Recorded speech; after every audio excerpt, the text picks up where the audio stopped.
বিশেষ করে নাহিদ ইসলামের এলাকায় এবং জামাতের আমিরের এলাকায় আপনি একটু আপনার সাংবাদিক পাঠান, একটু সেখানকার মাঠ পর্যায়ের মানুষের বক্তব্য নেন।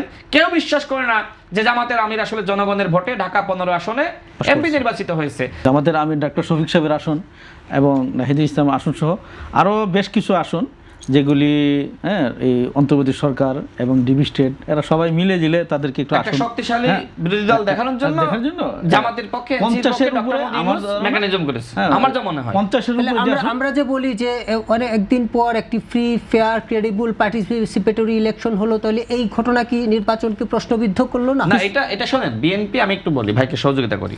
বিএনপি অতীতে ক্ষমতায় ছিল,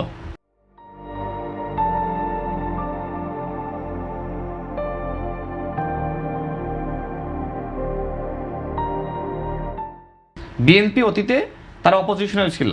বিএনপি গণমানুষের দল। যদি বাংলাদেশে একটা সুষ্ঠু নির্বাচন হতো তাহলে ক্ষমতায় কে আসতো? নিঃসন্দেহে বিএনপি আসতো। বাংলাদেশে যদি জুলাই গণঅভ্যুত্থান না হতো, একটা সুষ্ঠু নির্বাচন হতো, একটা কেয়ারটেকার সরকারের অধীনে ক্ষমতায় কে আসতো? বিএনপি আসতো না? সুতরাং এই জুলাইয়ের কারণে বিএনপি মানে সুবিধা পেয়েছে আর এই জুলাইয়ের কারণে বিএনপি ক্ষমতায় গেছে, বিষয়টা আসলে এরকম না। বরং জুলাইয়ের সবথেকে সুবিধাভোগী হলো জামাত এবং এনসিপি। বরং আমরা ওই যে প্ল্যানটা দেখি নাই, ডক্টর মোহাম্মদ ইউনূস যে প্ল্যানটা সাজিয়েছিল যে জামাত এবং এনসিপি ক্ষমতায় যাবে আর বিএনপি থাকবে অপোজিশনে, জনগণ সেই প্ল্যানটা ধ্বংস করে ফেলিয়েছে। কারণ বিএনপি হলো গণমানুষের দল।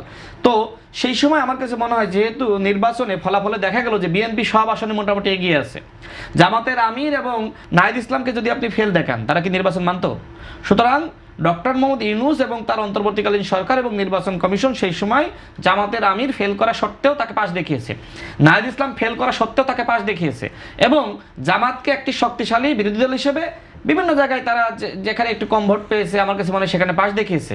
এটা বিএনপির ক্ষেত্রে তো প্রয়োজন ছিল না, কারণ বিএনপি তো অতীতে ক্ষমতায় ছিল, বিএনপি অতীতে বিরোধী দলে ছিল।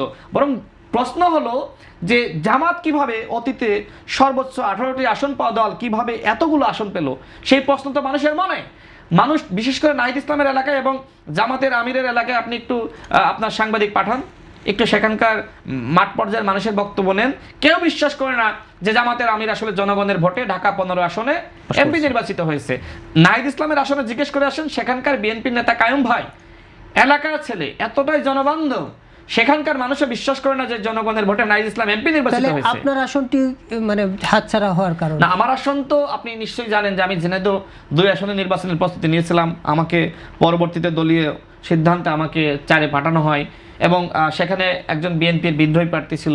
নতুন এলাকা, আমি সর্বোচ্চ 1 সপ্তাহ মতো সময় পেয়েছি এবং আমি একজন বিদ্রোহী প্রার্থী যিনি 18 সালে নমিনেশন পেয়েছিলেন। সব মিলে অসহযোগিতা